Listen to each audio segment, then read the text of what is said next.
Le dossier du latéral gauche occupe toute l'actualité mercato marseillaise avec notamment l'arrivée de Quentin Merlin qui est espéré par la direction et pour qui la situation serait actuellement en train de se décanter. Dans cet épisode, on va revenir là-dessus en parlant également d'André Ligno et de Nuno Tavares qui font figure de plan B et de plan C, même si pour l'Espagnol ça semble se compliquer, puis on parlera également du dossier de Giovanni Reina qui semble avoir pris une toute autre tournure ce mercredi. On évoquera également un nouveau prétendant pour Balerdi, les premiers mots de Faris Moumbagna et l'entretien de Sampaoli. Petite question pour vous avant de commencer, pensez-vous qu'il faut accepter de vendre Balerdi cet hiver si une belle offre se présente dans les dernières heures du mercato? Dans ce cas de figure, à quel prix faut-il accepter de le vendre selon vous? J'attends vos avis en commentaire. On commence directement en revenant sur l'entretien de Sampaoli pour l'équipe. C'était l'occasion pour lui de revenir sur son départ et aussi de clarifier certaines choses. Il explique qu'il a décidé de partir parce qu'il estimait que le projet devait être plus ambitieux à partir de l'été 2022. Il rappelle que lui et son staff sont arrivés dans un climat hyper tendu et dans une situation sportive compliquée, mais qu'ils ont réussi à aller chercher la qualif en Europa League sur leurs 6 premiers mois avant de se qualifier en Ligue des Champions l'année suivante. À partir de là, il voulait que le projet soit plus ambitieux après cette montée en puissance. Son ambition c'était de se battre pour gagner le championnat et de remporter des trophées avec le club. Seulement il met l'accent sur l'arrivée de Javier Ribalta qui a joué un rôle important dans son départ parce qu'il considère que le projet n'était plus le même à partir de là et qu'il sentait que ça allait être plus difficile. Il a aussi clarifié une chose importante qui était avancée au moment de son départ comme étant l'une des raisons. Il n'a pas quitté le club parce que la direction n'a pas pu recruter des joueurs comme Griezmann ou Sanchez, mais parce qu'il voulait que le projet soit plus ambitieux. Pour autant, il ne regrette pas d'être parti, mais explique qu'il aurait aimé convaincre McCourt et Longoria de faire un pas en avant pour que le projet aille dans le bon sens, et finalement le temps lui donne raison parce que les choix de la direction n'ont pas permis de poursuivre cette montée en puissance, même si on espère qu'ils vont réussir à redresser la barre avec l'arrivée de Benassia qui apporte des idées nouvelles, et on l'espère, un projet qui a un minimum de continuité. Petite information rapide aussi sur la conférence de presse d'Ulysse Garcia et de Pablo Longoria qu'on a évoqué dans l'épisode d'hier. Elle sera précédée de la conférence de presse d'avant-match de Gennaro Gattuso, qui sera lui accompagné de Bamo Meite. Ce sera à suivre ce jeudi à partir de 14h, et on en parlera également dans le prochain épisode d'ActuOM. À côté de ça, Faris Moumbagna a eu l'occasion de s'exprimer sur son arrivée à l'OM dans un petit entretien pour RMC Sport. Il a affirmé que c'était un rêve de jouer à Marseille et qu'il n'aurait jamais imaginé pouvoir porter les couleurs olympiennes dans sa carrière, mais qu'aujourd'hui le challenge le plus important c'est de continuer à travailler parce qu'il y a énormément d'attentes à l'OM. Il a aussi présenté quelques-unes de ses qualités, la finition, la vitesse et le jeu aérien, tout en mettant en avant ses efforts et sa volonté d'aider le collectif au maximum. Sur ses ambitions, il a affirmé vouloir tout casser, devenir titulaire et marquer pour les supporters. C'est tout ce qu'on lui souhaite, on a vraiment hâte de le voir porter nos couleurs, même si ce sera pas tout de suite puisque le Cameroun s'est qualifié pour les 8e de finale de la Coupe d'Afrique des Nations. On passe aux infos mercato avec d'abord un point sur la piste André Ligno dont on a parlé dans l'épisode de mardi soir. Le journaliste turc Salim Manav affirmait ce matin que l'OM était le prétendant le plus sérieux pour faire signer le latéral espagnol et que les négociations entre les différentes parties avançaient de manière positive. C'est pas du tout le même son de cloche pour le Corriere dello Sport qui affirme que la Roma aurait formulé une offre de prêt avec option d'achat de 6 millions d'euros pour André Ligno. Ça correspond aux conditions de son prêt à Galatasaray. Il faut maintenant que le club allemand accepte et je pense que ce sera pas très compliqué puisque c'était ce qu'il demandait cet été. Ça a l'air d'être en très bonne voie et par conséquent ça vient fermer le dossier OM à moins d'un gros retournement de situation.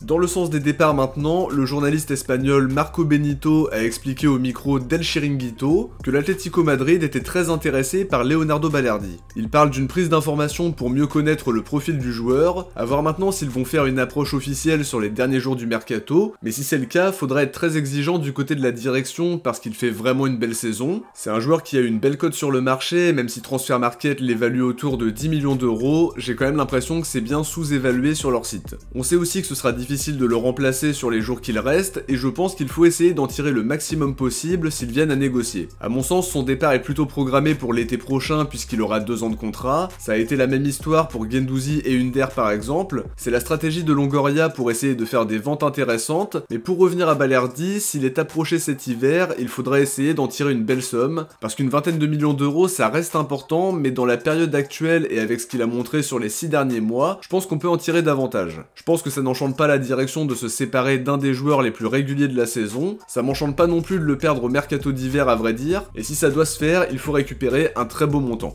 Sur le dossier Pape Gueye, la tribune olympienne nous dit que la direction aurait reçu des offres autour de 3 ou 4 millions d'euros, un montant qui est très éloigné de la valeur du joueur évidemment, mais qui est totalement logique puisqu'il sera en fin de contrat au mois de juin. La décision reviendra à Pape Gueye qui aura le choix entre un départ dès maintenant et un départ libre en fin de saison. Je pense qu'il optera pour la deuxième solution parce qu'il pourra toucher une belle prime à la signature, mais j'espère encore un petit peu naïvement peut-être un départ dès cet hiver pour éviter un départ libre à son club, ou une prolongation même si là ça paraît encore plus compromis.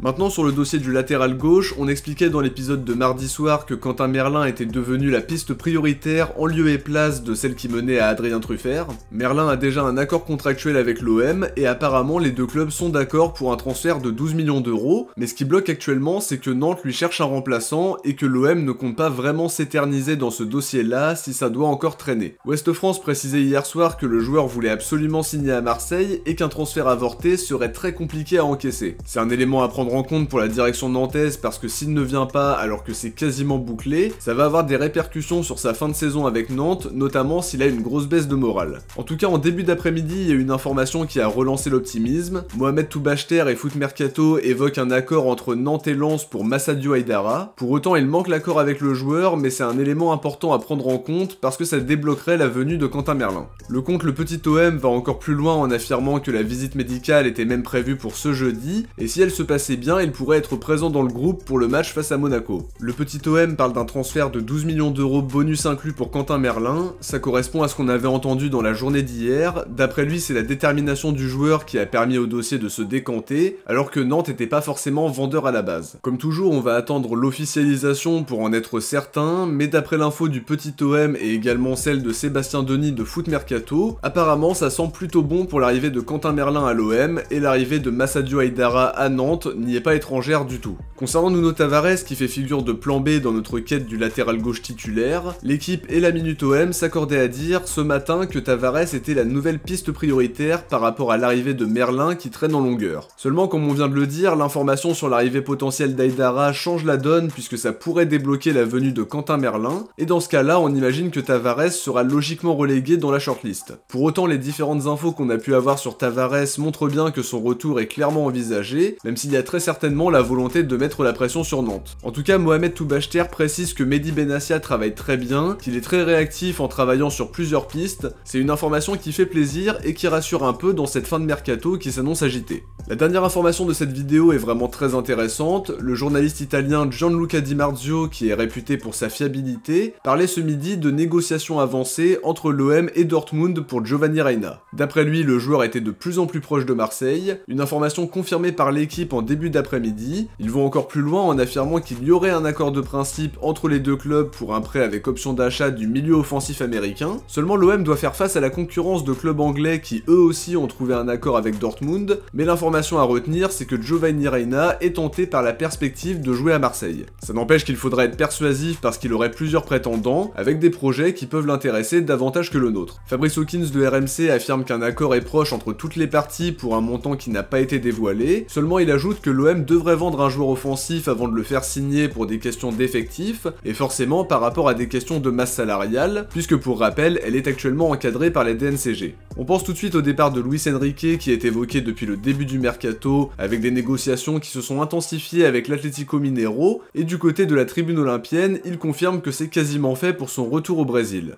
On peut aussi imaginer celui de Vitinha qui est annoncé comme un départ potentiel, mais ça va dépendre des offres que la direction recevra dans le Money Time. Pour rappel, la direction veut en obtenir au moins 20 millions d'euros. Foot Mercato et la Minute OM s'accordent à dire que l'intérêt pour Giovanni Reina est bel et bien réel, mais qu'il n'y a pour le moment pas d'accord entre les différentes parties. Ça va plus ou moins dans le même sens que l'info de RMC qui disait qu'un accord entre toutes les parties était proche, mais qui n'ont pas dit non plus que l'accord avait été trouvé. En tout cas, si on arrive à boucler ce dossier, ce serait une super nouvelle. J'en parlais justement dans l'épisode de lundi soir, ça me paraît vraiment nécessaire de faire venir un milieu offensif pour avoir une vraie concurrence dans ce secteur de jeu, avoir plus de qualité offensivement parlant, et ça permettra de tirer à Amin Harit vers le haut par la même occasion, lui qui a enchaîné tous les matchs sans avoir de vraie doublure pour le suppléer, même si pour le coup l'arrivée potentielle de Reina va clairement remettre la hiérarchie en question. Pour revenir sur le profil de Giovanni Reina, c'est un joueur qui me plaît beaucoup parce qu'il a une très belle qualité de passe et une bonne vision de jeu qui lui permettent de combiner efficacement avec ses coéquipiers. Il a de grandes qualités balle au pied, des qualités d'élimination, il est capable aussi bien d'être buteur qu'à la dernière passe. Il y a aussi un autre atout important, c'est la polyvalence parce qu'il peut jouer milieu offensif, mais aussi ailier droit ou ailier gauche. Ça lui permettra de s'adapter à différents systèmes et on imagine que c'était aussi une volonté de Gattuso qui se verrait bien relancer son 4-3-3. C'est en tout cas une piste vraiment super séduisante avec un jeune joueur qui a déjà de l'expérience avec 120 matchs à Dortmund et une vingtaine de matchs européens à 21 ans. Je m'attendais à ce qu'il n'y ait pas d'option d'achat mais apparemment il y en aurait une. Ça aussi c'est une très bonne nouvelle parce que ça va nous permettre de pouvoir se projeter avec lui sur le long terme si son option est activée. À côté de tout ça, il y a quand même une petite inconnue parce que c'est un joueur qui a enchaîné les blessures sur les 2 dernières saisons et faut aussi rappeler qu'il a très peu joué cette saison avec Dortmund. Quoi qu'il en soit, c'est un joueur qui me plaît vraiment beaucoup et je pense qu'on ferait un super coup sur le marché en le faisant signer. De notre côté, on arrive à la fin de cet épisode, j'espère qu'il vous a plu, et comme d'habitude, si ça vous a plu, n'oubliez pas de laisser un petit like avant de partir pour soutenir la chaîne, et lui permettre d'être de mieux en mieux référencé. Un grand merci à tous ceux qui y pensent à chaque fois. Je vous invite à vous abonner en activant la cloche pour ne rien louper de l'actualité de l'OM, surtout sur cette fin de mercato qui promet d'être passionnante. Si vous avez regardé la vidéo jusqu'au bout, écrivez Reina dans les commentaires. De mon côté, je vous dis à très vite pour une prochaine vidéo. D'ici là, n'hésitez pas à aller voir les épisodes d'Actu OM qui sont sortis lundi et mardi si c'est pas déjà fait. Ciao, portez-vous bien et surtout allez l'OM.